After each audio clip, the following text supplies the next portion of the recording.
KBS 열린 토론.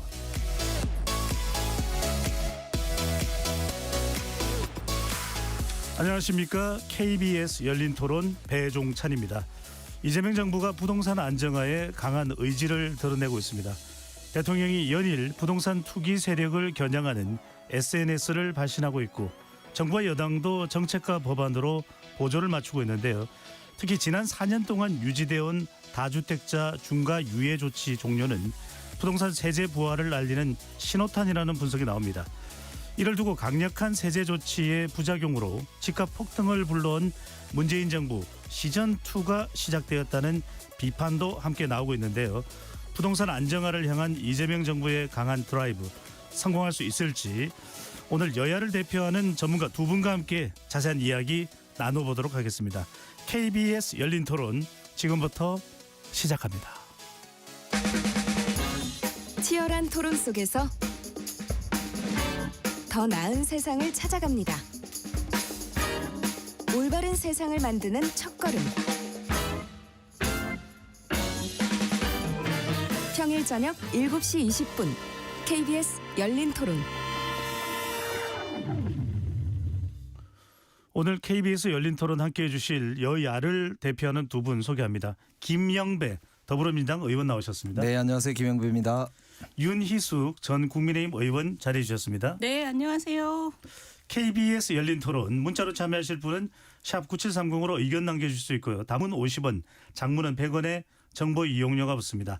KBS 1라디오의 모든 프로그램은 유튜브에서도 함께 할 수 있으니까요. 많이 들어와 주시고 구독 꾹 눌러주시고 좋아요도 많이 보내주시면 좋겠습니다. 본격적인 토론에 앞서서 정부의 부동산 정책에 대해 시민분들은 어떤 평가를 하고 있는지 먼저 듣고 오겠습니다.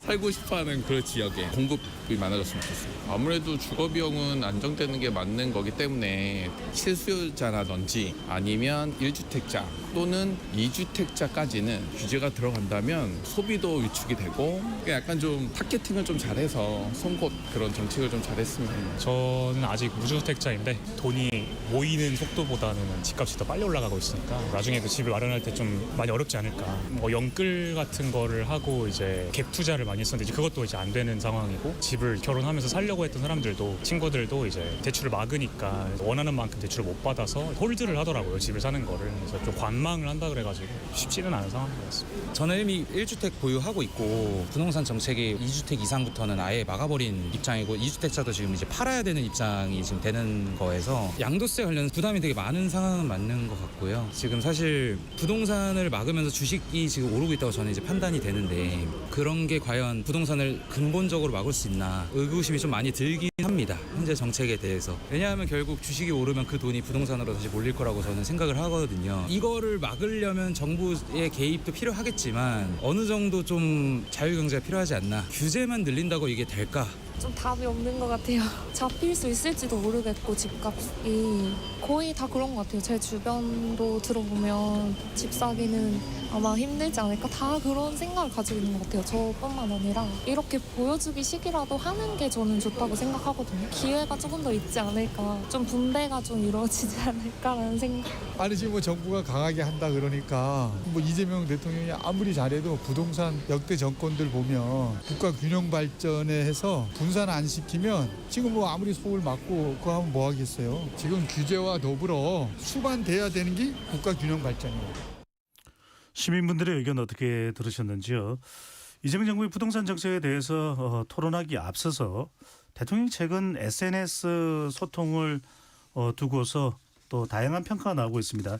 청와대 공식 계정이 아닌 이재명 대통령의 개인 SNS에 다양한 정책 메시지, 특히 부동산 관련된 메시지를 발신하고 있는데 이 부분은 어떻게 봐야 될까요? 먼저 김영배 의원님부터요.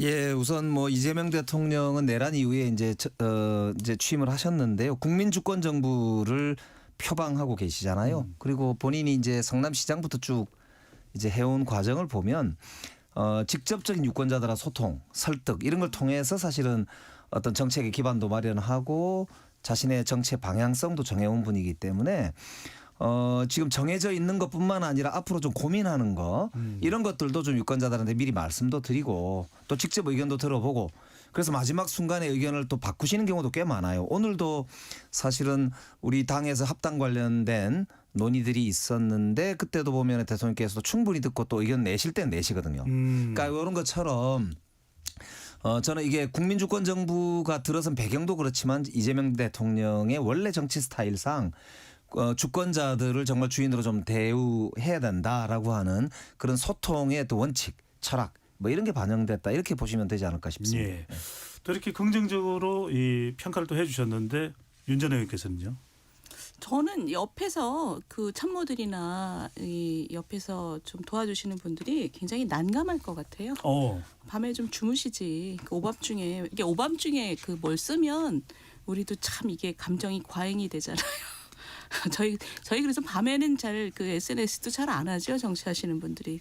근데 이재명 대통령은 원래 정치 스타일이 그러시다고 하셨지만 이제는 대통령이지 않습니까? 그러면 굉장히 신중해야 되고 검토가 좀 되는 메시지가 나와야 되는데 저는 본인도 지금 좀 후회할 것 같은데요. 뭐 국민들한테 뭐 막이다 뭐 이런 표현들을 막 쓴 거는 그 감정이 좀 과잉된 상태에서 쓰신 것 같고. 그리고 얼마 전에 저는 굉장히 문제가 됐다고 생각했던 게 그 캄보디아 관련. 예. 캄보디아로 번역된 그러니까요. 내용을 올렸습니다. 근데 그것을 일단 제가 보니까 그것도 새벽에 5시 몇 분에 쓰셨어요. 그러니까 남 잘 때. 그러니까 이게 뭔가 감정이 과잉돼서 쓰신 건데 그것이 이제 하루 만에 지웠잖아요. 지울 만한 메시지는 나가면 안 되는 거죠. 굉장히 불안한 거죠, 국민들로서는. 그러니까 이게 뭐냐면 이 성남시장이나 경기도지사가 아니라 대통령이기 때문에 본인의 모든 언행이 외교적인 파장을 가져올 거라는 것을 충분히 감안하여서 검토할 걸 하고 그다음에 내보내야 되는 거죠. 그래서 우리 김 의원님께서 원래 스타일이 그렇게 소통을 좋아하신다고 하셨지만 이젠 바뀌어야 되는 거죠. 그 국민들의 안위를 그 해롭게 하는 그런 거는 하면 안 되죠. 그러니까 주로 요즘 이제 대통령께서 제기를 하신 문제가 보면은 주로는 부동산 관련되어 네. 있는 여러 이슈들에 대해서 이제 본인 의견도 네. 좀 말씀하시고 또 국민들의 의견도 묻기도 했지 않습니까? 네, 설탕 부담금도 맞습니다. 있었고요. 이제 그리고 또 사실은 국민 건강 때문에 심지어는 필리핀이나 태국에서도 도입하고 있는 뭐 설탕세 같은 거. 그러니까 특히 이제 나이가 많이 드니까 당뇨병 이런 게 이제 아주 큰 앞으로 우리 사회에 이제 중요한 짐이잖아요. 그러니까 그런 걸 이제 부담금을 좀 거두면 어떠냐 뭐 이런 것도 충분히 저는 국민들한테 아이디어를 듣고 의견을 듣고 이렇게 결정하시겠다 이렇게 했기 때문에 네. 저는 소통 스타일이 앞으로도 조금 강화됐으면 좋겠다는 생각인데 다만 이제 말씀대로 조금 이제 참모진들하고 그런 이제 좀 더 정비가 이제 돼 나가면 훨씬 더 저는 오히려 이제 액티브하게 이렇게 뭐 소통이 더 강화될 수도 있지 않을까 이런 생각도 해요. 조금 더 다듬으면 더 좋을 수도 있을 것이다라는 말씀 주셨습니다. 대한상공회의소 이야기를 안 할 수가 없습니다. 이 대한상공회의소가 보도자료를 냈었는데 상속세 때문에 한국의 이 부자 자산가 탈출 현상이 급증했다. 이 보도자료에 대해서 이재명 대통령이 상당히 발끈했습니다. 악의적 가짜뉴스다. 그러고 난 이후에 관계부처 장관들의 질타가 이어졌고 대한상공회의소가 사과 메시지를 냈습니다. 이 부분은 윤 전 의원은 어떻게 보시는지요? 저는 이게 이럴 일인가 싶었어요. 사실 대통령께서 발끈하니까 부총리, 국세청장, 오늘은 그 사진이 그 산업부 장관까지. 그러니까 대통령한테는 대한상의회장이 깊이 고개 숙여 사과를 했고 오늘 산자부 장관한테는 대한상의 부회장이 또 90도로 숙여서 사과를 하고 이게 무슨 저는 약간 실례되는 말씀이지만 이게 무슨 조폭들이 내리갈굼하는 그런 장면 같아요. 근데 이게 그럴 일인가? 실수인데? 근데 문제는 뭐냐면 저는 이거보다 훨씬 큰 문제가 뭐라고 생각하냐면 국세청장이 가져온 자료가 이게 반박이라고 이게 대한상의 자료가 완전 잘못된 자료라고 얘기하면서 들고 온 자료가 대단히 문제가 많아요. 왜냐하면 그 재외 동포청에 신고한 자료만 가지고 왔어요. 그 중에서 보면 우리나라 자산가 중에서 10억 이상을 들고 나간 사람은 뭐 139명밖에 없다 이런 거거든요. 예. 근데 그 모수가 2,900명인가밖에 안 돼요. 근데 그 법무부에서 나오는 자료를 보면 1년에 우리나라에서 국적을 상실하는 사람의 수가 2만 한 5천 명 됩니다. 그러니까 예. 훨씬 모수가 큰 거예요. 음. 근데 그 중에서도 보통 자산가들이 많이 가는 나라가 싱가포르거든요. 왜냐하면 싱가포르는 상속세가 없고 물가가 비싸기 때문에 부자들이 가죠. 근데 싱가포르의 2023년 한 해만도 싱가포르 국적을 취득한 우리나라 사람이 200명이 넘어요.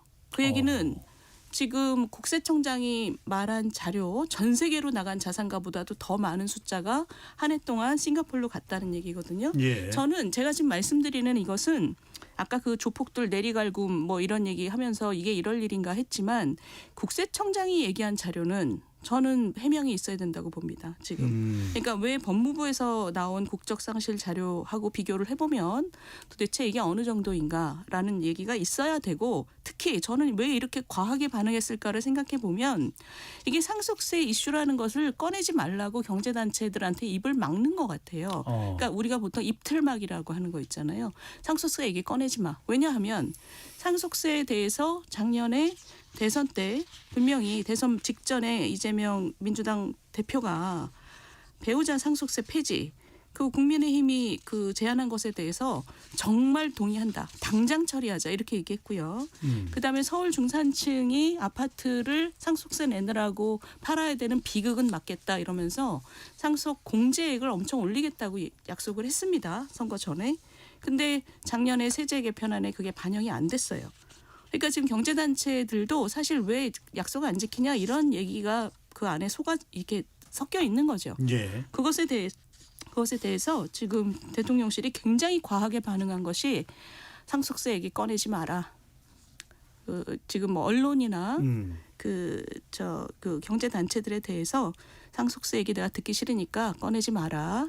저는 이런 위협 같아요. 대단히 바람직하지 않은 예. 거라고 생각합니다. 김 의원님은 어떻게 보십니까? 근데 그럼에도 조금 전에 이제 불구하고 싱가포르 네. 예를 드셨는데 싱가포르도 사실 300명이라고 하셨지만 거기에 이제 어느 정도 자산을 가진 분들인가는 일단 없잖아요. 그러니까 이제 그 통계도 사실 정확하지 않은 이 관계거든요.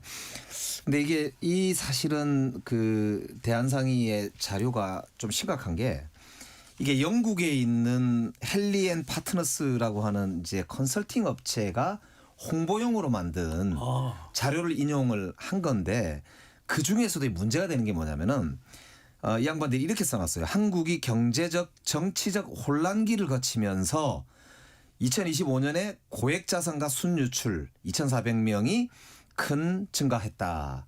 이렇게 이제 썼거든요. 예. 즉 이 보고서에조차도 이렇게 고액자산가 순유출 숫자 이거는 뭐 다르다고 하니까요. 어쨌든 논쟁이 있는 거고 동시에 원인을 정치적 혼란기라고 적시를 했어요. 즉 이게 뭡니까? 내란 아닙니까?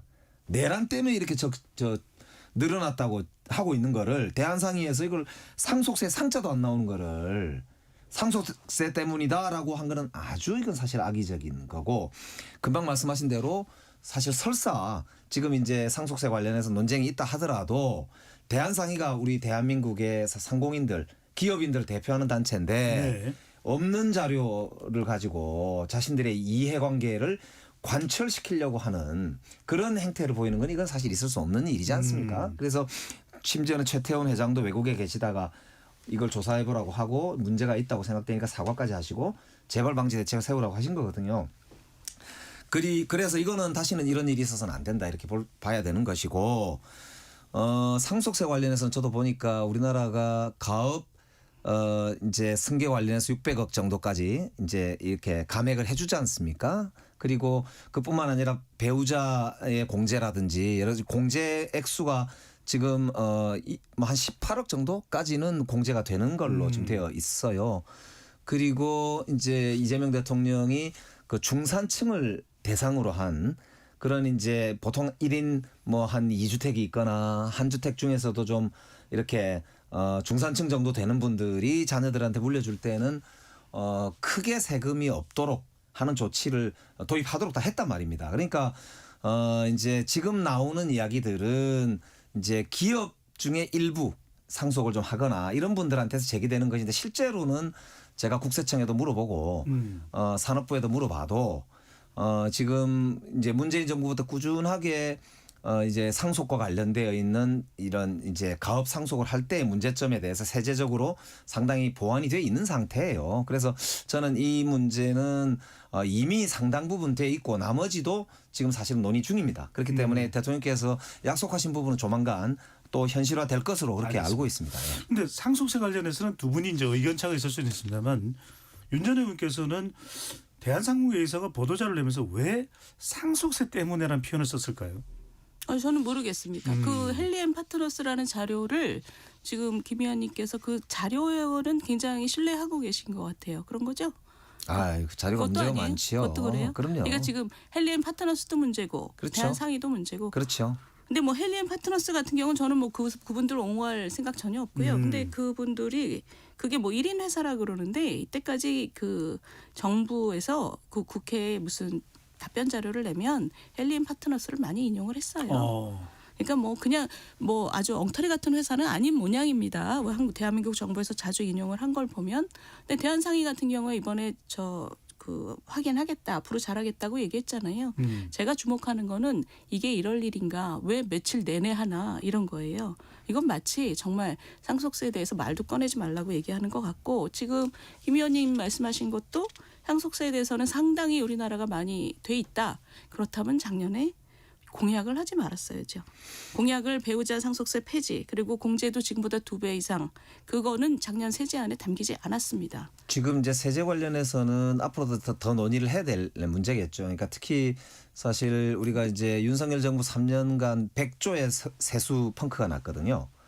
그러다 보니까 이재명 정부가 들어서자마자 지금 재정 이제 예산을 세울 때 굉장히 애를 먹었습니다. 네. 그래서 부자 감세나 아니면은 사실 이제 이런 여러 가지 이제 세제를 진짜 이제 엉망으로 해놔 가지고 3년간 100조면 어마어마한 돈이거든요. 세수 기반을 지금 다시 확충하는데 사실은 엄청난 노력이 들어가거든요. 그러니까 순차적으로 좀 기다려 주시면 좋겠다 싶고 이재명 정부 이제 겨우 뭐 윤석열 정부한테 5월 달에 물려받아 가지고 이제 첫 번째 예산도 막 어제 엄청 급하게 그냥 세운 거 아닙니까? 그러니까 올해 이제 시작하는 입장이니까 저는 충분하게 좀 논의가 필요한 시간이 있으니까요. 조금만 같이 논의하면서 기다려주시면 좋겠다 싶고 공약은 대부분 대통령께서 이행하겠다는 말씀을 여러 차례 하셨기 때문에 합리적으로 논의를 해나가면 되지 않을까 싶고 다만 아까 말씀드린 대로 이 이제 대한상의 행태처럼 가진 사람들이 이렇게 이게 사실관계까지 비틀어가지고 자기들의 밥그릇만 지키겠다는 행태 이거는 사실 우리 공동체를 오히려 더 파괴하는 쪽으로 끌고 갈 수 있단 말입니다. 가진 사람이 누구 말씀하시는 그러니까 거예요? 대한상의가 이제 그런 큰 기업들의 이해관계를 지나치게 대변하는 행태를 이번에 보인 거 아니냐라고 하는 이제 그런 이제 행태가 보여진 거다 이런 이제 취지지요. 대한상의의 실무자들이 얼마나 재산을 가진 사람인지 전 잘 모르겠고요. 이게 뭐 위에서부터 무슨 음모론인 것처럼 말씀하시는데 저는 그렇게까지 생각 안 하고요. 앞으로도 계속 논의할 문제면 공약을 했으면 안 되는 거고 공약을 안 지킬 거면 뭐 안 지킬 만한 이유가 있다고 얘기를 하는 게 맞지요. 그리고 세수 빵꾸 난 거 뭐 몰랐습니까? 그거 알면서도 공약을 했는데 이러저러한 얘기로 저는 이게 불편하시구나. 이 상속세 얘기하는 게. 그러니 저렇게 막 나흘 연속으로 뭐 장관들이 다 나와서 저렇게 얼차려를 주는구나. 그렇습니다. 알겠습니다. 부동산 이야기로 이번 좀 넘어가고 있습니다. 윤 전 의원께 좀 먼저 여쭤보겠습니다. 그리고 김영배 의원님의 좀 답변을 들어볼 텐데 이 SNS에 가장 많은 양을 차지하는 건 부동산입니다. 망국적 부동산 투기를 무슨 수를 써서라도 잡겠다. 부동산 투기와의 전쟁에 나선 그런 모습인데 다주택자를 겨냥한 정책과 메시지가 쏟아지고 있습니다. 양도세 중과 유예 중단도 그렇고요. 이런 이 일련의 정책들 윤 전 의원은 어떻게 평가를 하시는지요? 그 망국적 부동산 투기라고 말씀을 하시는데 저는 진짜 망국적인 것은 이 투기가 있겠죠. 근데 투기가 얼마나 될지는 잘 모르겠고 중요한 건 망국은요. 망국의 부동산 정치질입니다. 저는 정말 화가 날 수밖에 없는 게 이게 노무현 정부 때 이런 길을 가서 실패했고 그때까지는 사실은 가보지 않은 길이었기 때문에 실패할 수 있다고 생각해요. 저는 좀 바보 같은 그 정책이었지만 어찌 됐든. 근데 문재인 정부 때 한 12~13년 이후에 똑같은 길을 또 가서 또 망했어요. 서울 집값이 저 노무현 정부 때 한 80% 올랐고 아파트값이 문재인 정부 때 한 120% 올랐습니다. 지금 정말 어마어마하게 많은 사람들의 눈에 피눈물을 뺀 게 문재인 정부 때 부동산 참극이에요. 그런데 지금 그거하고 똑같은 길을 가겠다고 하면 이게 알면서도 가는 거지 전 모르는데 가는 것 같지 않습니다. 부동산 망국론이라고 얘기하지만 부동산 투기가 망국이 아니라 정말 부동산 정치질이에요. 부동산 정책을 하는 게 아니라 부동산 정치질을 하는 나라니 나라의 미래가 저는 어둡다고 생각합니다. 이번이 3번째입니다. 똑같은 결과가 안 나오려면 다른 방법을 써야 될 거 아니에요. 근데 똑같은 방법을 쓰고 있다는 거는 똑같은 결과가 나와도 괜찮아 이런 거잖아요. 저는 그런 부동산 정치질이 참 국민을 위해서 불행이라고 생각합니다. 우선 이 김영배 의원께서는 네. 또 기초자치단체 성북구청장도 네, 역임을 네. 하셨죠. 근데 뭐 성북구의 집값도 만만치 않습니다. 근데 이 이재명 대통령이 경남에서 타운홀 미팅을 하면서 모두 발언에서 이렇게 하겠습니다. 서울은 아파트 한 평에 3억, 경남은 아파트 한 채에 3억.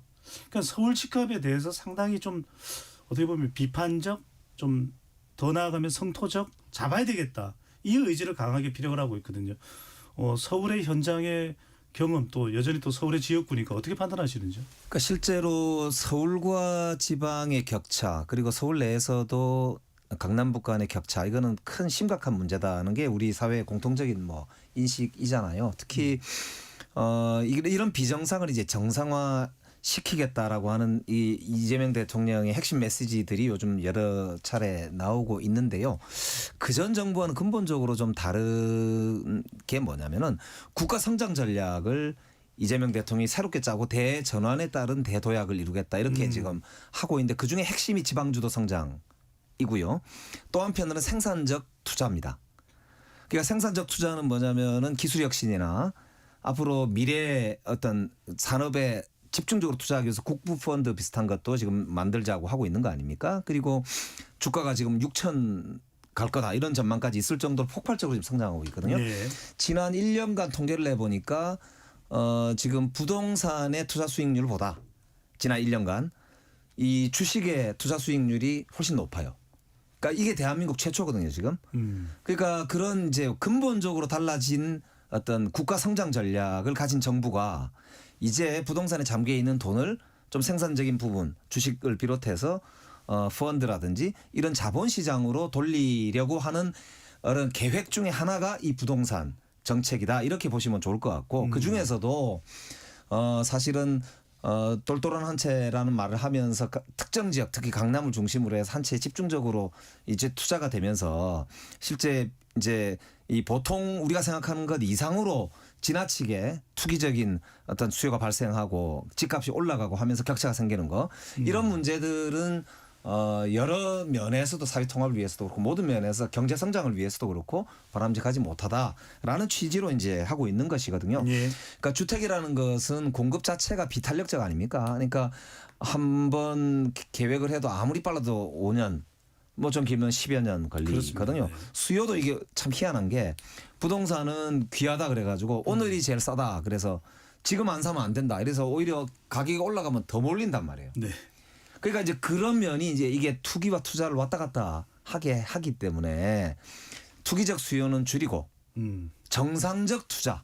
그러니까 자본주의에서 정상적 투자는 당연히 뭐 좋은 거 아닙니까? 그러니까 이제는 포트폴리오를 부동산에만 두지 말고 예. 우리나라의 미래를 보나 경제를 보나 모든 면에서 대체제가 되는 알겠습니다. 주식이나 이런 분야로도 투자할 수 있도록 이제 길도 열고 정부가 좀 할 테니 신뢰를 가지고 좀 같이 한번 그 길로 새로운 길로 가봅시다라고는 이재명 대통령의 그런 제안이다 이렇게 보시면 어떨까 싶어요. 김영배 의원의 설명은 서울 부동산 이 수도권 집값을 잡으면 주식시장이든 다른 산업 분야로 선순환 구조가 될 것이다. 대전환의 패러다임이 될 것이다. 윤 전 의원도 그렇게 공감하시는지요? 그러니까 우리 김 의원님이 굉장히 점잖고 제가 좋아하는 의원님이신데 네. 지금 말씀하시면서도 본인 생각이라고 말씀 안 하시고 대통령 생각이라고 말씀하셔요. 그러니까 그게 왜냐하면 아무도 책임질 수 없는 얘기를 대통령이 하고 계신 거예요. 맨날 하시는 말씀이 대체 투자 수단이 생겼으니 부동산에서 돈 빼서 주식에다 돈 넣으라고 얘기하는데 이게 무슨 청와대에서 뭐 주식 리딩방을 운영하는 것 같아요. 저는 말도 안 되는 일을 하고 있어요. 네. 무슨 뜻이냐?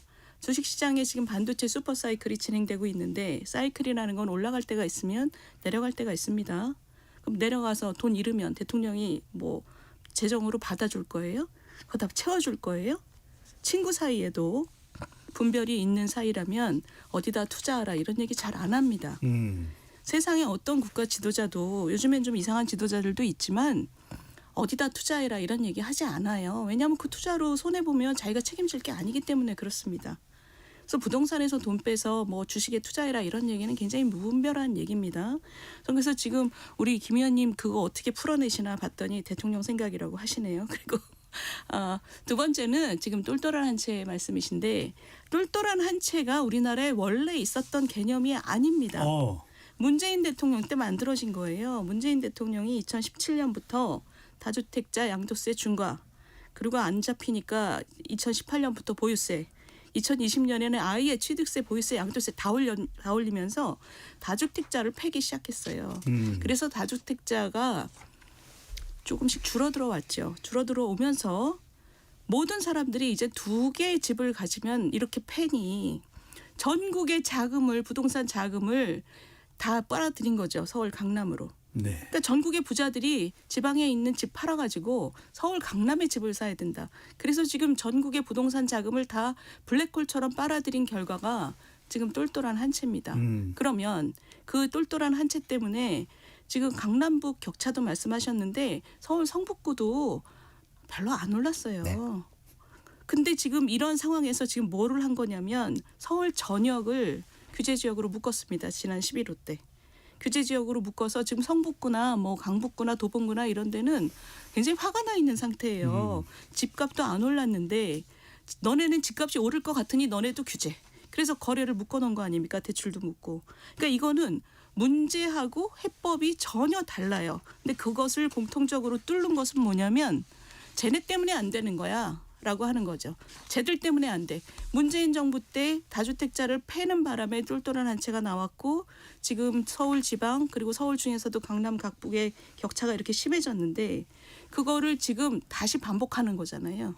그러면 도대체 무슨 문제가 해결된다는 겁니까? 지금 문제가 더 과해지죠. 알겠습니다. 그러니까 지금 말씀하신 것 중에 이제 한 면만 말씀을 하신 거거든요. 그러니까 수요 사이드에서는 말씀하신 대로 실수요가 갈 수 있는 곳을 만들어야 한다. 근데 그 말은 공급이 있어야 된다는 뜻이거든요. 지금 이제 문제 중에 하나가 올해 아파트 입주 물량이 5천 채가 안 된다고 그러잖아요. 그러니까 이 아파트가 입주 물량이까지 오려면 적어도 3년 전에 착공을 했을 거예요. 네. 그리고 5년 전쯤 이렇게 여러 가지 인가 이런 게 이제 진행이 됐겠죠. 그러니까 오세훈 시장이 지난 5년간 집권했잖아요. 지난 3년간은 윤석열 정부였습니다.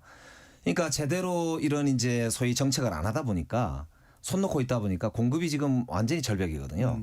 그러니까 더 지금 아까 말씀하신 대로 수요가 몰리게 되어 있는 구조가 반복되고 있는 겁니다. 그러니까 저는 사실 국민의힘이나 이런 쪽에서는 부동산 정책에 대해서 비판을 하려면 지난 3년, 지난 5년간 본인들이 사실은 이제 책임을 맡고 있었는데 오늘날 공급 절벽이 이렇게 앞으로 한 3년 이상 진행이 될 텐데 이거에 대해서 사과하고 그 수요가 몰리게 되어 있는 원죄가 본인들한테 있다. 이걸 좀 죄송하다고 하고 시작해야 되지 않냐. 저는 그 말씀도 드리고 싶고요. 그다음에 금방 말씀하신 이제 이 수요와 관련해서도 마찬가지인데 지금 우리가 오죽했으면 대통령이 공급을 당장 할 수 있는 방법 중에 하나가 다주택자들이 좀 집을 팔게 해서 서큘레이션 되도록 하는 그 이야기 해주시죠. 예, 그런 방법으로 지금 이제 다주택자들의 집을 매도할 수 있는 조건들을 지금 확보하기 위해서 노력을 하고 계시단 말이에요. 예. 그러니까 이게 참 황당한 게 4년 전에 윤석열 정부 때 이미 이 소위 얘기하는 다주택자 양도세 중과 유예가 1년 단위로 계속 해오고 있었거든요. 그리고 이거는 해제된다고 이미 이야기를 했었어요. 그리고 대통령이 이번 한 번만 한 게 아니라 계속 지금 이야기를 하고 있단 말입니다. 이거는 예고를 이미 하면서 예측 가능한 이제 시그널을 주는 거기 때문에 네. 이거는 오히려 비정상을 정상화로 만드는 거거든요. 특히 윤석열 정부 때는 전체적으로 가격이 떨어져 가지고 이게 이 다주택자들 입장에서도 굳이 이 양도세 중과 이런 걸 하는데 굳이 뭐 더 팔고 할 필요 없도록 하는 조치를 해줬던 거거든요. 그런데 이제는 돈이 이제 많이 풀려 있는 데다가 가격이 대세 상승하는 시기 아닙니까? 그렇기 때문에 지금이야말로 이제는 비정상을 좀 정상화해서 이제 다주택자들에게도 양도세를 뭐 정상적으로 이제 물도록 하는 거. 그게 저는 시장의 이 정상화를 위해서 좋다 이렇게 생각을 하는 거죠. 서울의 부동산 집값이 안정되지 못했던 것은 지난 수년간 이 다주택자 양도세 중과가 유예돼 왔기 때문도 중요한 원인이다 이렇게 이제 김영희 의원께서는 짚어주셨는데 자 지금 우리 청취자분들의 의견도 엇갈리고 있습니다. 9360님 이재명 대통령이 이번에 정말 집값을 확실하게 잡아줬으면 좋겠네요. 7216님 다주택자 규제는 필요하죠. 그만큼 시중 매물 늘리는 데에 도움이 되지 않겠습니까? 반대로 다른 의견을 주신 두 분의 의견도 소개를 해드립니다. 1319님께서는 저는 취지에는 동의합니다만 대통령의 메시지는 국민들을 투기꾼으로 보는 것 같습니다. 2677님 역대 어느 정부도 깨지 못한 부동산 불패 신화가 그렇게 쉽게 무너질 리 없습니다. 좀 더 신중하게 메시지를 내면 좋겠습니다. 윤 전 의원께서는 조금 다른 의견이실 것 같은데. 아니 일단 김용배 의원님께서 저희들 사과라고 하셨으니까 사과를 누가 해야 되는지 따져보면 네. 올해 물량이 굉장히 작아요. 문재인 정부 때도 사실 물량이 좋았습니다. 근데 올해 물량이 지금 보통 때 반도 안 됩니다. 그 이유는 착공 3년이 아니죠. 그 이전에 인허가를 따져야 되는 거잖아요. 10년 전, 12년 전이 누가 시장이었습니까? 박원순 시장 때잖아요. 400개나 되는 뉴타운을 다 해제시켜버려서 그 물량이 30만 호가 날라갔습니다. 지금 그 후폭풍을 지금 서울이 감당하고 있는 거예요. 그다음에 두 번째. 그 공급이 그렇게 줄어들 거라는 거를 저는 예상을 했었어야 된다고 보는데 여기에 대해서 많은 분들이 책임이 있습니다. 근데 이 공급이 줄어들 거를 예상을 했기 때문에 사실은 이 힘이 있는 분들은 서울의 공급을 최대한 늘리기 위해서 각종 제도적인 지원을 했어야 돼요. 우리 이재명 그 후보도 사실은 후보 때는 그 당시에 이런 얘기를 많이 했었습니다. 근데 이번에 지금 김 의원님 말씀하신 것처럼 대통령께서 이제는 정상으로 돌려야 된다. 그 말씀하셨는데 왜 그거를 미리 대비하지 않은 당신들이 잘못이다.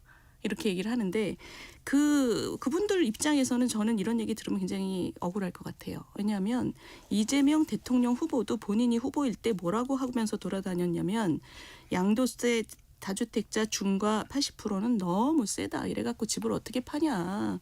그러니 내가 대통령이 되면 중과 유예하겠다라고 얘기를 했어요. 실제 그런 발언이 있었습니까? 그렇습니다. 21년, 22년 때 본인이 대통령 후보일 때 이런 얘기를 여러 번 했어요. 그러니 사람들이 느끼기에는 이게 양도세 중과가 너무 수준이 높은 거구나. 그러니 어떤 정치인이라도 저거를 유예를 하지 않으면 정상적으로 돌아가지 않겠구나. 왜냐? 가격이 대세 하락기였거든요. 잠깐만요. 네. 그 지금 상승기고. 70%, 80%, 바로 70%, 80%씩 중과를 시작한 게 언제냐면 제가 좀 전에 말씀드렸듯이 2017년, 18년 문재인 정부 때입니다. 그때 만들어진 거예요. 이게 뭐냐? 지금 똘똘한 한 채라는 어마어마한 문제를 만들어내고 있는 세금이 그때 만들어진 겁니다. 이걸 우리가 지금 2020년 7월 10일 날 이게 확정됐다고 해서 10일 체제라고 얘기를 합니다. 이거는 많은 문제를 갖고 있어요. 이미. 이걸 정상이라고 말씀하시면 우리 서울의 부동산 문제는 못 풉니다. 이거를 비정상적으로 높여놨기 때문에 대선 후보들마다 나오면 내가 유예하겠다. 근데 지금은 이걸 유예하는 정도가 아니라 사실 이 다주택자 양도세 부분을 포함하여 부동산 세제를 우리가 제대로 합리화를 하고 선거 때마다 나와갖고 펴달라고 나는 유예하겠다 있다고 거짓말을 하면 안 되는 거죠. 근데 그래놓고 지금 국민들한테 정상으로 돌아가는 건데 너네가 대비 안 한 게 너네가 잘못이지. 이러면 정말 대단히 잘못된 일입니다. 그러니까 우선 아까 이제 박원순 시장 때 이야기를 하셨거든요. 제가 그 말씀하실 줄 알았는데 제가 그때 성북구청장이었거든요. 네. 그때가 언제였냐면은 뉴타운 광풍 때문에요. 그러니까 2008년 9년 그때 리만 브라더스인가요? 하여튼 그 이제 금융 위기 터지면서 이명박 오세훈 시장이 서울을 뉴타운 광풍으로 해가지고 그때 난리가 나가지고 하우스 푸어들이 속출하던 시기였습니다. 그러다 보니까 저도 구청장이 되고 보니까요. 온 동네가 다 뉴타운 재개발 지역인데 사업이 하나도 안 되는 거예요. 가는 곳마다 해제해달라고 난리였습니다. 그러니까 이게 사이클이라는 게 있지 않습니까? 그때 사실 한번 우리가 털어먹은 거예요. 그 오세훈 시장이 그때 한번 털어먹어 놓고는 또 지금 그러니까 제가 황당하게 짝이 없다는 말씀인데 어쨌든 그래서 그때 이제 인허가권이 당연히 작을 수밖에 없었던 거고요. 예. 지금 사실 진짜 문제는 아까 말씀드린 대로 최근에 5년 집권했던 그런 오세훈 시장이 서울에 하나도 일을 안 한 거예요. 예를 들면 본인이 21년도에 시장 후보 나와가지고 그 당시 뭐라 그랬냐면 내가 취임하면은 일주일 만에 재건축 규제 풀어가지고 바로 이제 사업할 수 있도록 해서 20몇만 원가 공급하겠다고 했습니다. 지금 5만 원도 제대로 안 됐을걸요. 올해는 아까 말씀드렸잖아요. 4,100가구 정도가 입주 물량입니다. 이게 착공 순서로 보더라도요. 이게 지금 작년만 해도 15,000가구밖에 안 됩니다. 착공이 네. 15,000가구밖에 안 됐어요. 3년 후는 15,000이라는 이야기예요. 그러니까 올해가 4,100가구, 내년이 12,000가구인가요? 그 정도밖에 입주 물량이 없다고 하거든요. 그러니까 이 공급 절벽의 이 4년을 어떻게 할 거예요 도대체. 그 기간 동안이 불행하게도 지금 이재명 정부 시기거든요. 그럼 제가 대통령이라 하더라도 마찬가지입니다. 이거 앞으로 용 빼는 재주 없다고 어디서 아파트를 새로 짓습니까? 그럼 신규 물량이라는 건 결국 이제 특히 서울 같은 경우는 서울시장이 이렇게 해놨으니 집권해가지고 딱 보니까 아파트 물량이 없지 않습니까? 네. 그러면 대통령 입장에서도 고육지책으로 그러면 기존에 있는 괜찮은 주택들이라도 좀 어떻게 매매가 되도록 하고 그래야 또 전세도 옮겨갈 거 아닙니까? 그래서 마용성에 있는 분들이 강남으로도 가고 또 거꾸로 성북구에 있는 분들이 마용성으로도 가고 거꾸로 강남에 계신 분들도 성북구로도 오고 이게 이제 사실은 전체 시장 질서에서 소위 주거사다리라고 하는 개념이거든요. 알겠습니다. 그래서 근데 잠깐만요. 네, 지금 잠깐만요. 김영배 네, 의원이 먼저 말씀하신 것 말씀하세요. 중에 뒷부분은 뭐 계속 얘기하고 앞부분은 지금 흘러가면 안 될 것 같아서 말씀드리는데 그 박원순 시장 때 400개 뉴타운을 해제시켰을 때 분명히 사이클이 내려가고 있었기 때문에 해제시켜달라는 곳들도 많이 있었어요. 그건 의원님 말씀이 맞는데 얼마 전에 그 서울시 의회인가요? 서울시 공무원이 나와서 얘기를 했죠. 박원순 시장 때는 그거 플러스 그냥 재개발을 막는 거를 그 지향으로 했다고 했습니다. 그러니까 그분은 그냥 재개발이 싫은 거였어요. 제가 얼마 전에 은평구에 다녀왔습니다. 네. 은평구에 지금 재개발이 시작되는 건데 거기는 대부분의 분들이 제가 볼 때 민주당 지지자들이에요. 워낙에 텃밭이고 그분들이 하시는 말씀이 뭐냐면 박원순 시장 때 동네에 이렇게 샤시 같은 거 이렇게 지원금으로 달아주면서 조건을 달았답니다. 재개발 앞으로 안 한다고 약속해라. 저는 그 얘기를 듣고 정말 너무 화가 나는 거예요.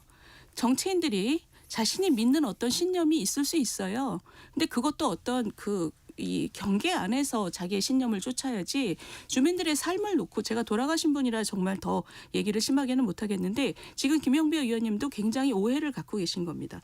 그 재개발을 막기 위한 많은 노력을 박원순 시장 때 했었다는 것이고 그것은 사방에서 얘기가 지금 있습니다. 네, 저는 직접 듣고 왔고요. 그러니까 저는 그게 전체가 아니었다고 알고 있고 저도 네. 구청장 했기 때문에 그런데요. 말씀대로 그렇게 생각하시는 분들이 계시다면 일부라도 그런 부분에 대해서는 저희들도 뭐 당연히 재점검하고 한번 확인해봐야 될 것 알겠습니다. 같네요. 뭐 누가 이전에 어떻게 잘했느냐 못했느냐 이것도 중요한데 앞으로 어떻게 이걸 문제를 풀 수 있느냐가 더 중요한 것 같거든요. 근데 이번에 대통령의 다주택자 집중해서 양도세 중과 유예가 차단되는 게 결국은 사람들이 살려고 하는 집안은 김영배 의원께 먼저 여쭤보겠습니다. 똘똘한 한치일 겁니다. 아마 강남 또는 이제 본인이 들어가서 살고 싶은 그런 아파트가 될 텐데 그렇다면 이번에 이런 양도세 중과 유예 중단을 통해서 강남 지역에 매물이 나올 것이냐. 그리고 또 그 매물이 충분할 것이냐. 그리고 그 매물을 살려고 하는 사람들이 살 수 있는 경제적인 여력이 될 거냐. 이 점은 어떻게 보시는지. 지금 2월 8일자 한국부동산원 자료를 보니까요. 아파트 매매 수급 지수가 101.9 그래가지고 21주 만에 최저치예요. 그리고 강남의 개포동에도 보니까 전용 84제곱이 42억 했던 게 38억의 금매가 나왔다고 하고 조선비즈도 보니까 아파트 매물이 강남 3구에서 증가하고 있다 이러면서 이제 매물 건수가 1개월 한 달 전하고 비교해도 한 25% 4분의 1이나 늘었다. 지금 이런 기사들이 이제 지금 계속 쏟아지고 있어요. 예. 그러니까 이게 이제 사실은 어쨌든 중과가 이제 복원이 되면 집을 가진 사람 입장에서는 여러 채 중에 이제 나중에 팔면 쉽게 말하면 이 뭐 10억짜리다 만약에 20억인데 10억을 이제 차익을 남겼다고 했을 때 그냥 지금 팔면 그러니까 이제 중과가 시작되기 전에 현재 유예된 상태에서 팔면 2.6억 원만 내면 되는데 만약에 나중에 이제 지나고 나서 팔려고 보면 이게 이제 맥시멈으로 보면 6.8억 원까지 내야 되거든요. 그러니까 10억 원 차익이 남는데 4억 원 정도를 더 내야 되는 상황이잖아요. 그럼 누가 생각해도 이거는 당연히 파는 게 이득이 되겠죠. 그렇기 때문에 요 단기간 동안에 사실 올해 부동산 입장에서 보면은 서큘레이션 그러니까 순환이 어느 정도 이루어질 수 있는 조건이 된다고 보고요. 다만 그럼 그 이후에까지 버티는 사람들은 어떻게 될 거냐 이렇게 물어볼 수가 있을 텐데 그 경우에는 한번 손해를 보면서까지 끝까지 한번 저 가격이 더 올라가는 게 더 낫지 않을까 이렇게 빌면서 좀 기다리시는 분이 계실 수 있지요. 그러나 지금 합리적으로 생각한다면 그래서 이재명 대통령이 아마도라는 말을 재경부 장관한테 빼라고 한 거 아닙니까? 네. 확실하게 한다. 그러니까 저는 이제 이번에 정책 신뢰도를 좀 가지고 사실 전체적인 어떤 시각을 좀 가지시는 게 좋지 않을까 이렇게 좀 말씀을 드리고 싶고 그런 면에서 이제 보면 사실 강남을 비롯해서 그동안 국가나 서울시가 집중적으로 인프라 투자를 해드려서 살기 좋은 여건을 갖추고 있는 강남 지역이나 일부 지역들의 그런 이제 정주 여건 이게 워낙 좋고 전철역도 쉽게 말해서 우리 강북에 비하면 뭐 3배 이상 많고요. 공원도 너무 잘 돼 있지 않습니까? 네. 그러니까 이런 여건들을 이제 국가가 나서서 균형 발전 차원에서 좀 한다면 알겠습니다. 저는 개선될 수 있다고 보고 특히 저는 네. 강북 출신 서울시장 후보 이제 선언했기 때문에 우리 강북 지역도 이제는 강북 횡단선을 비롯해서 강남 못지않은 그런 정주 여건을 가질 수 있도록 확실하게 좀 대책을 세우겠다. 그래야 강남북이 진짜 최소한 그래도 정주 여건은 알겠습니다. 비슷해지지 않을까 깨알처럼 생각하는 지금 거죠. 출마 관련 뉴스를 예. 윤전도 의원은 어떻게 보시나요? 중요한 건 이 다주택자에서 중과를 부활시하는 것이 강남권에 매물이 나오기를 기대하는 것이고 또 그 나온 매물을 또 살 수 있어야 되거든요. 근데 40억, 50억을 누군가 살 수 있게끔 하는 지원책은 뭐가 있을까요? 예, 그 전에 또 밝혀야 되는 거는 저도 역시 강북 출신 서울시장 후보를 선언한 사람입니다. 자, 그래서 지금 말씀하신 것처럼 우리 김 의원님께서 지금 말씀하신 부분이 보통 우리가 예상할 수 있는 스토리 중에 부분이죠. 뭐냐면 양도세 중과가 이제 예상이 되고 있기 때문에 그 전에는 금매를 하려고 했던 분들은 금매를 내놓는 게 예상이 돼요. 그리고 그 원래 그럴 생각 별로 없었던 분들은 지금 그렇게 내놓을 생각이 별로 없기 때문에 그 이후에는 잠김이죠. 매물 잠김. 그래서 그렇게 되면 그 이후에는 상황이 더 안 좋아지거든요. 그렇게 되면 그 다음에는 뭐가 되냐. 문재인 정부 때도 똑같이 했죠. 보유세를 이제 왕창 때리죠. 그 대통령께서 이미 암시를 했죠. 안 팔고 버티나 봐라 뭐 이런 메시지를 또 냈지 않습니까? 그 얘기는 지방선거 끝나고 이제 보유세 폭탄 떨어뜨린다는 얘기거든요. 그런데 그렇게 되면 보유세 폭탄을 떨어뜨리면 그 보유세를 임차인한테 전가하기가 대단히 쉽단 말입니다. 그렇기 때문에 이제 전월세 사는 사람들한테 곡소리가 나게 돼 있는 거예요. 지금 김 의원님께서 이건 이제는 뭐 끝까지 한번 해보자고 하셨지만 문재인 때 정확하게 이 길을 끝까지 갔죠. 그렇게 해서 그때 저 김 의원님하고 저하고 사실 부동산 임대차법을 같이 만진 상임위에 다 들어 있어요. 행안위, 기재위 다. 그때 다들 국민들한테 어마어마한 죄를 지은 겁니다. 그때 민주당 국회의원들이 기재위에서는 아주 뭐 기립으로 그냥 3초 만에 통과시켰었어요. 그거를 국민들이 지금 기억을 하고 있다면 사실 이번에 이런 얘기들이 그때와 똑같다는 것을 정확하게 아실 텐데 국민들은 사실은 그때 어떤 법이 어떤 순서로 통과됐는지 잘 기억 못 하시거든요. 그래서 제가 지금 말씀드리는 거고요. 그러니까 이게 가는 곳은 이 길의 끝이 무엇인지를 우리가 이미 2021년에 다 봤다. 네. 그 이후에 전세 대란까지 다 봤다. 근데 한 가지 더 말씀드리면 아까 제가 오면서 통계를 봤더니 한국경제신문인가요? 매물이 막 지금 급매물이 나오고 있다라고 보도가 되는데 대통령께서 그 중과를 시작하겠다고 말씀하신 게 1월 23일. 1월 23일부터 2월 6일까지 2주간의 그 매물을 보면 작년하고 비교를 해보면 예. 전혀 늘지 않았답니다. 오. 그러니까 지금 말씀하신 게 그 전에 비해서 지금 얘기하셨는데 지금 이 통계는 저희가 더 봐야 되는 거예요. 작년 그 확인해 똑같은 보시죠. 기간에 예. 비교하면 전혀 늘지 않았다. 오히려 줄었다. 네. 그래서 지금 우리가 언뜻 생각하면 당연히 정책을 세게 쓰면 조금 매물이 나오다가 그다음에 잠김이지라고 생각하기 쉬운데 지금은 그것도 안 일어나고 있다는 보도들이 나오고 있어요. 알겠습니다. 근데 지금 잠깐만요. 저는 요거 하나만 네, 딱 말씀하시죠. 말씀. 네. 그 윤희숙 의원이 조금 전에 이제 문재인 정부 때 이 다주택자 관련해서 규제하면서 문제가 이렇게 악화됐다 이렇게 말씀하셨는데 지금하고 근본적으로 그때하고는 다릅니다. 뭐가 다르냐면 가장 큰 게 금리가 다릅니다. 그때는 문재인 정부 때는 코로나 때였기 때문에 특히나 우리가 불가피하게 돈을 풀기 위해서 금리를 엄청 낮췄단 말이에요. 근데 지금 고금리 아닙니까? 심지어는 주택담보대출 같은 경우는 6%까지 가요 지금. 그러니까 이 고금리 시대에 이게 그렇게 막 왕창 대출을 받아가지고 집을 산다? 이 굉장히 어려운 일입니다. 그렇기 때문에 이건 지금 근본적으로 환경 자체가 다르고요. 그래서 이재명 대통령도 그걸 알기 때문에 이제는 부동산보다는 주식시장이나 펀드나 이런 자본시장으로 돈을 투자하는 게 훨씬 이 효율성이 높고 예. 투자 수익률이 높다. 이걸 강조하고 있다. 그다음에 또 하나가 아까 말씀드린 대로 5극 3특. 그러니까 지방을 적극적으로 이제 이 소위 부스팅하고 있기 때문에 균형 발전의 효과 이런 게 저는 몇 년 안에 크게 나타날 거라고 보고 당장 지금 대구 경북도 통합하겠다는 거 아닙니까? 그리고 큰 권한을 가지고 1년에 5조씩 준다고 하는 이 당근책을 가지고 자기들이 한번 발전을 시켜보겠다 이렇게 나서고 있는 거거든요. 예. 그렇기 때문에 저는 환경 자체가 그전과 많이 다르다 이 말씀을 드리고 싶습니다. 알겠습니다. 하실 말씀이 많으실 텐데 많은 이야기는 또 2부에 이어가도록 하겠습니다. KBS 열린 토론 잠시 참여 안내 로고 듣고 2부로 돌아오겠습니다.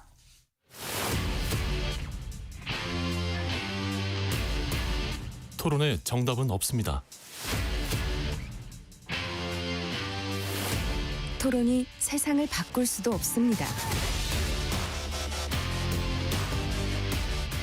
하지만 질문은 새로운 세상을 만들 수 있습니다. 질문으로 올바른 세상을 만드는 첫걸음 KBS 열린 토론.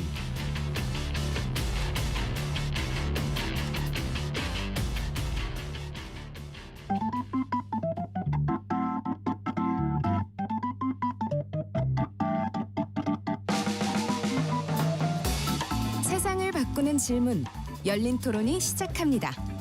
KBS 열린 토론은 언제나 열려 있습니다. 단문 50원, 장문 100원의 유료 문자 샵 9730 그리고 KBS 어플리케이션 콩으로 여러분의 의견을 남겨주세요. KBS 열린 토론 2부 이어가겠습니다. 이재명 정부의 부동산 투기와의 전쟁 평가해보는 시간으로 토론하고 있습니다. 스튜디오에 윤희숙 전 국민의힘 의원, 김영배 더불어민주당 의원과 함께하고 있습니다.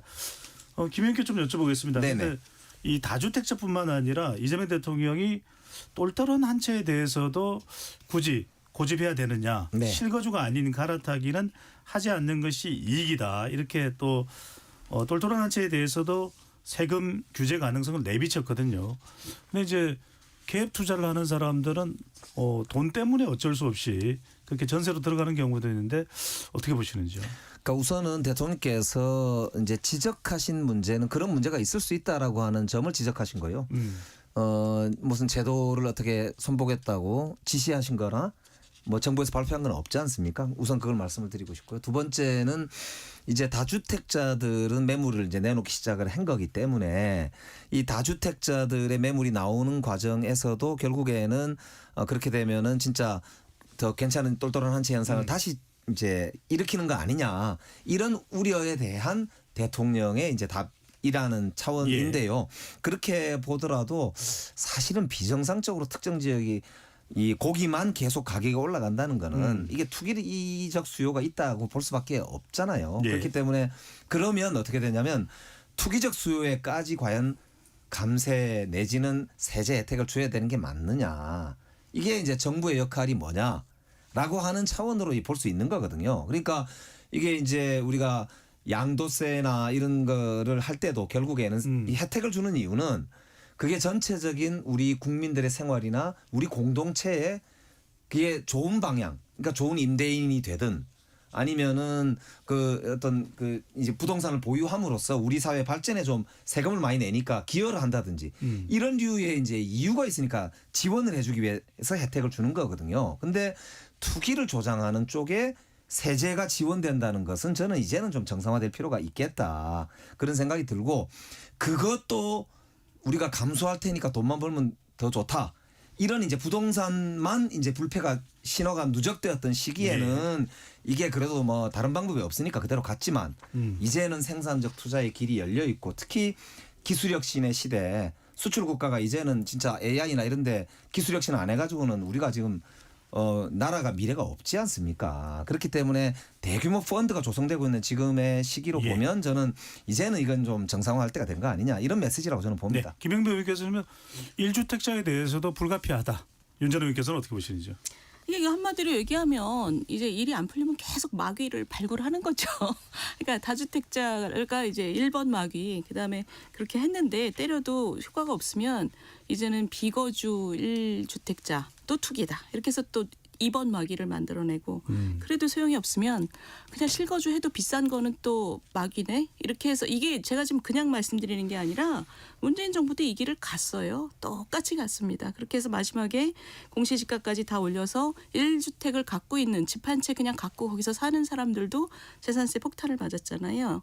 이게 이제 자신들이 뭘 잘못했는지는 제대로 안 들여다보고 계속 마귀를 찾아서 패는 거거든요.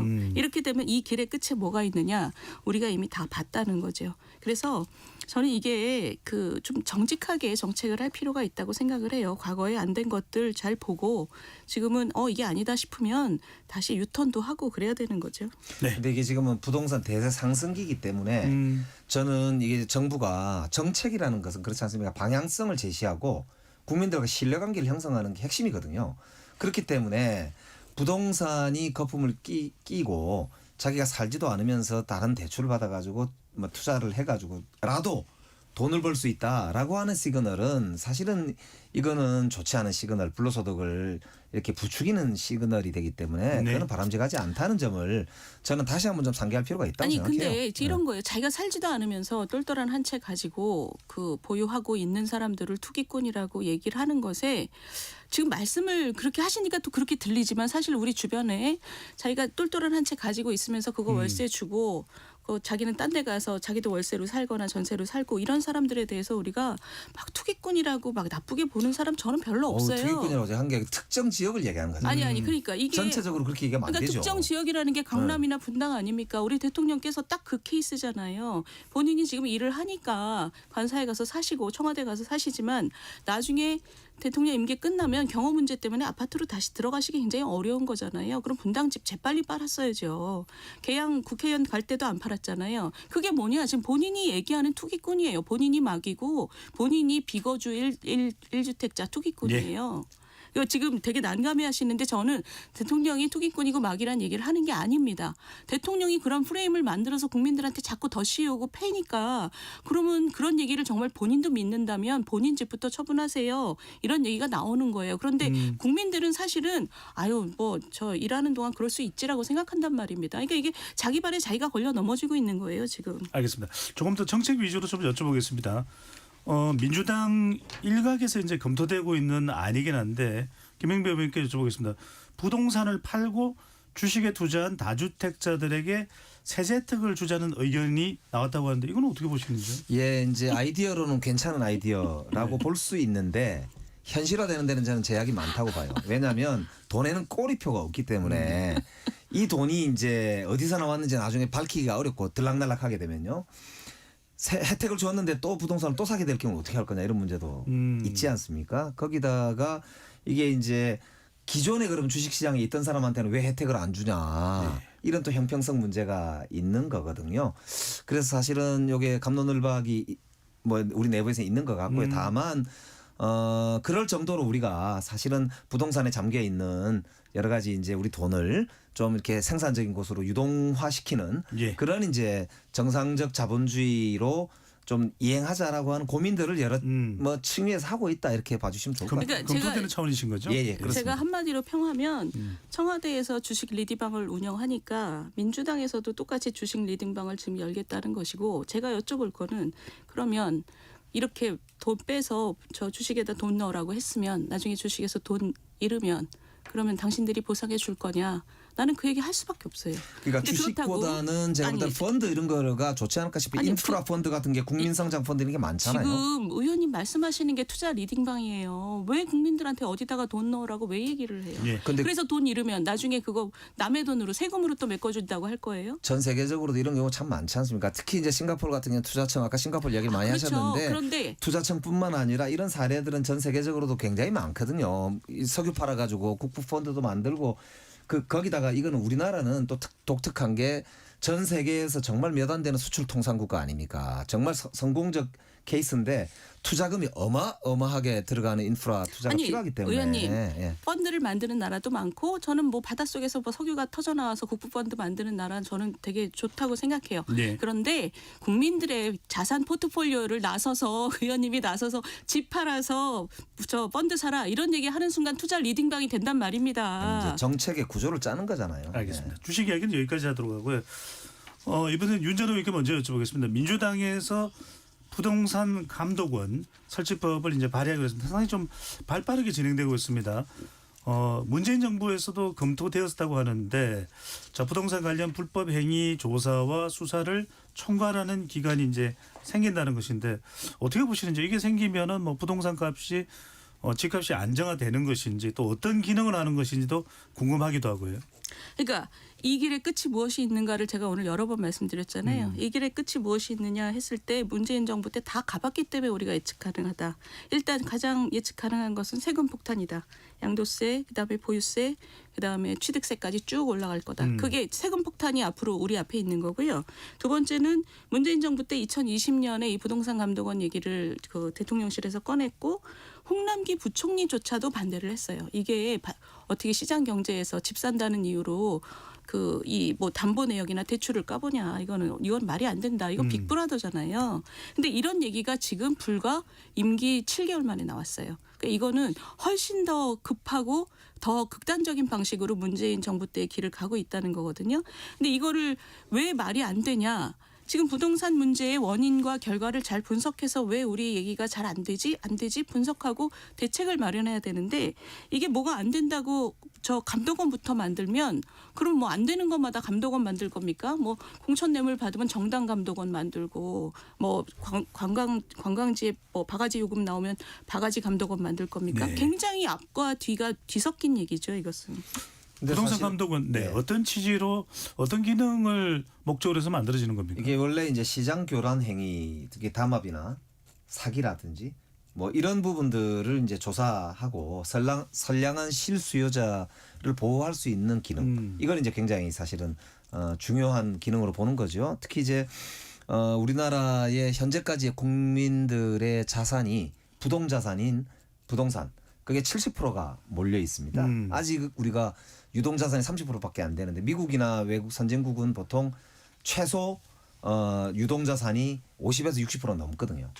그러니까 그런 점에서 보면은 우리가 아직은 이런 부동산 공화국의 상태에 머물러 있는 겁니다. 그랬기 때문에 시장 기능을 좀 더 이제 정상화한다는 차원에서도 저는 부동산 감독원이 반드시 필요하다 이렇게 볼 수가 있었는데 그전 정부에 이걸 못했던 거거든요. 그래서 시세 조작이라든지 전세 사기 이런 게 정말 젊은이들의 피눈물을 뽑고 있는 그런 여러 사건들도 본 거 아닙니까? 그래서 빅브라더라고 하기보다는 수사하고 엄격하게 이걸 분리를 하도록 해놨고요. 그다음에 내부 규제를 위해서도 협의회 총리 산하에 뭐 딱 이렇게 엄격하게 자료를 선별해서 이렇게 지급하도록 돼 있기 때문에 저는 이 문제는 뭐 지금 이재명 대통령이 말씀하신 대로 좀 시장을 정상화시켜내는데 아주 중요한 기구가 되지 않을까 이렇게 생각합니다. 네. 설치 여부 관련해서 김 의원님 이 국민의힘과 더 협의가 여지가 있는 겁니까? 아니면 부동산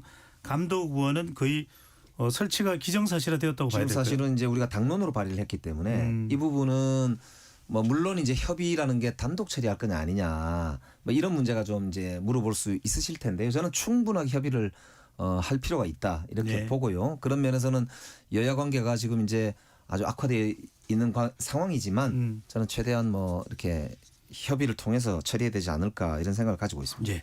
자, 이 지난 129 대책의 핵심은 공급입니다. 윤 전 의원께서도 부동산 이슈에 대한 또 연구 또 검토도 해보셨을 텐데 뭐 상당히 여러 가지 이야기 평가가 많이 나오고 있습니다. 서울 또 경기도까지 포함해서 6만 호인데 이 공급 대책 어떻게 평가하시는지요? 근데 지금 문제가 되는 것은 주로 서울이지요. 서울에 3만 2천 가구를 이제 공급하겠다고 한 건데 그 3만 2천 가구 중에 한 70%가 문재인 정부 때 하려고 했다가 8.4 대책에 포함이 됐다가 안 된 거예요. 왜냐하면 뭐 지역의 반대라든가 뭐 환경적인 문제가 있다거나 뭐 여러 가지 문제로 그래서 그걸 빼고 나면 지금 서울에 한 10,000채 정도가 이게 조각지 땅에 이렇게 모은 건 굉장히 부지런하게 잘 모았는데 이것이 국민들한테 아 이제 좀 괜찮겠다 이런 안심을 주기에는 턱없이 부족하다. 왜냐하면 이번에 입주 물량이 워낙 낮고 앞으로 몇 년 동안 계속 공급 절벽이거든요. 그러니까 국민들로서는 이게 안심되기에는 규모가 너무 작고 두 번째는 제가 그 산불 났는데 생수병 들고 설친다 이런 표현을 썼는데 네. 왜냐하면 지금 서울에 한 400군데의 재개발 재건축이 지금 진행 중이에요. 거기서 예측되는 물량이 한 45만 채 됩니다. 그러면 그것을 빨리 원활하게 빨리 진행될 수 있도록 돕는 게 최대의 공급 대책입니다. 근데 지금 작년 11호 대책 때문에 서울 전역을 다 묶어놨단 말이에요. 지금 그 대출도 확 줄이고 대출 규제죠. 그건. 대출 규제에다가 조합원 지위 양도를 제한했기 때문에 지금 재개발 재건축 중에서도 착공에 가장 가까운 단계에 가 있는 현장들은 이주비가 안 나와요. 이주비 대출이 안 되니까 발이 묶여 있을 정도예요. 강남처럼 사업성이 좋은 데는 가겠죠. 그렇지만 성북구 같이 지금 이 중랑구, 뭐 저 노원구 이런 곳은 지금 굉장히 괴롭습니다. 이게 이주비가 대출이 안 되면 나가질 못하니까 이게 진행이 안 되거든요. 그래서 이런 재개발 재건축을 묶어놓고 만채를 조각지 모아갖고 지금 이 공급 절벽을 해소하겠다라고 했을 때 국민들이 이거를 믿고 안심하기는 택도 없다죠. 네. 김 의원님 어떻게 보십니까? 그래서 나오는 것이 결국 서울은 재개발, 재건축 또 도시 정비 사업에 더 좀 집중해야 되는 거 아니냐라는 지적이 나옵니다. 예, 그렇습니다. 저도 동의하는데요. 우선 먼저 지적할 게 불났는데 생수통 들고 설친다고 그랬는데요. 불을 낸 게 오세훈 시장입니다. 그래서 저는 불을 내놓고 이제 우리가 물을 써서 불을 꺼야 되잖아요. 그래서 오늘 정부 주도로 여당 주도로 통과된 도정법, 도시정비법이 뭐냐면은 공공재개발의 경우는 보통 이제 법에서 허용하는 용적률의 1.3배까지 적용할 수 있도록 했고요. 예. 절차를 여러 절차 환경영향평가 포함해서 이걸 대폭 줄일 수 있도록 동시에 다발적으로 이런 이제 절차가 진행되는 걸 허용하는 법안을 오늘 통과했고요. 그다음에 민간 재건축 재개발도 사업 속도를 최대한 보장할 수 있도록 이렇게 법안을 통과를 시켰습니다. 특히 서울시가 지금 보니까 아까 이주비 말씀을 하셨는데 이주비 대출 규제를 3만 1,000호 정도가 대상이 돼서 문제가 심각하다 이렇게 보도자료를 냈어요. 근데 네. 확인해 보니까 서울시가 말하는 대로 39곳 사업장에 3만 1,000호가 아니고요. 실제로 14곳에 9,000세대 정도가 관련이 된다고 그래요. 그래서 이 문제는 9,000세대 중에서도 예를 들면 다주택자가 있을 수 있지 않습니까? 이분들은 사실은 자기 집이 여러 채 있기 때문에 다른 데 가면 돼요. 자기 집에 팔아도 되고요.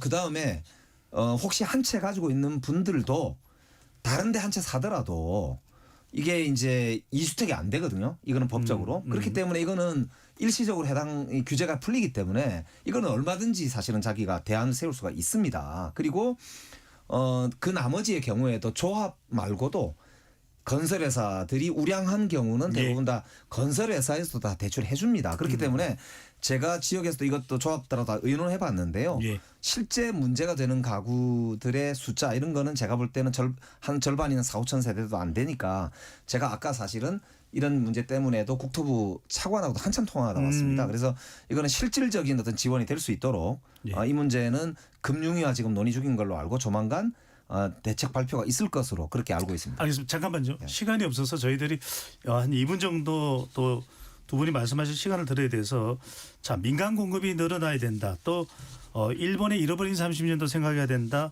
또 이재명 정부의 이 부동산 정책이 정치적 목적이 있는 거 아니냐. 뭐 여러 가지 또 평가들이 나오고 있어서 과연 주로 이제 수도권이겠죠. 집값 안정화를 위해서 이것이 이제 소기의 목적일 텐데 윤 전 의원부터요. 어떻게 해야 될까요? 저는 이 수도권 특히 서울 집값을 안정시키기 위한 방법에 대해서 가장 잘 알고 계신 분이 저는 이재명 대통령이라고 생각해요. 이재명 대통령께서 그러니까 예전에 우리가 왜 조족조라는 말이 있었잖아요. 조국 장관의 적은 조국이다. 근데 저는 명선명이라는 말을 제가 오늘 좀 밀고 싶은데 예. 이재명의 선생은 이재명이다. 그러니까 이재명 대통령이 그 대통령 후보를 2번 겪으면서 부동산 정책에 대한 가장 맞는 말을 굉장히 많이 하셨어요. 뭐냐? 작년에 서울 그 각지를 돌아다니시면서 뭐라 그랬냐면 부동산 가격이 오르면 절대로 세금을 통해서 억압하지 않겠다. 공급을 늘리겠다. 그리고 재개발 재건축 관련해서도 공급을 늘리기 위한 방식으로 용적률을 500%까지 올릴 수 있는 주거 4종 지역을 새로 만들겠다. 그러니까 이게 뭐냐면 막 그 수급에 의해서 기본적으로 가격이 결정되기 때문에 예. 가격이 오를 때는 거기에 맞춰서 공급을 늘리기 위해서 아주 과단성 있는 대책을 마련하는 게 중요하지 예. 세금 같은 거 써갖고 수요 관리하려고 아예 하질 않겠다. 이게 기본이에요. 예. 이재명 선생, 그러니까 이재명의 선생은 이재명이라는 게 이상하게 선거 때는 되게 슬기로워지시는 분이에요. 저는 그래서 이 이재명 대통령께서 알겠습니다. 요즘에 작년에 자기가 뭐라고 얘기하고 다니셨는지 좀 돌아봐야 될 것 같다고 예. 생각해요. 김영배 의원께도 시간을 드려야 돼서 1분 30초 정도 드릴 수 있을 것 같습니다. 예, 지금 뭐니 해도 공급 대책을 아까 조금 전에 도정법 개정과 더불어서 정부가 정말 야심차게 준비를 하고 있거든요. 그리고 공공재개발을 비롯해서 대폭적인 지원을 통해서 속도가 나도록 이렇게 독려하고 있으니까 조금만 기다리시면 좋을 것 같고요. 저는 특히 서울시장 후보로서 도심의 준공업 지역을 비롯해서 영등포 일대라든지 이런 곳에 꽤 이제 쓸만한 땅이 많거든요. 예. 그러니까 그런 부분도 대폭적으로 개발할 수 있다고 보기 때문에 우리 윤희숙 후보하고 저하고 만약에 본선에서 경선해서 토론회를 열면 더 좋은 대책을 많이 만들 수 있지 않을까 이렇게 생각을 하고요. 실제로 지금 이제 그 부동산 가격이 안정이 된다면 네. 저는 공급 대책의 신뢰도가 훨씬 높아질 것이고 결국 시장은 신뢰를 가지고 예. 움직인다. 이런 점에서 이재명 정부의 신뢰를 좀 해주시면 알겠습니다. 저는 충분히 달성 가능하다 이렇게 보고 예. 있습니다. KBS 열린 토론 이것으로 모두 마무리하겠습니다. 오늘 함께해 주신 김영배 더불어민주당 의원, 윤희숙 전 국민의힘 의원 두 분 말씀 고맙습니다. 예, 고맙습니다. 감사합니다. 지금까지 KBS 열린 토론 배종찬이었습니다.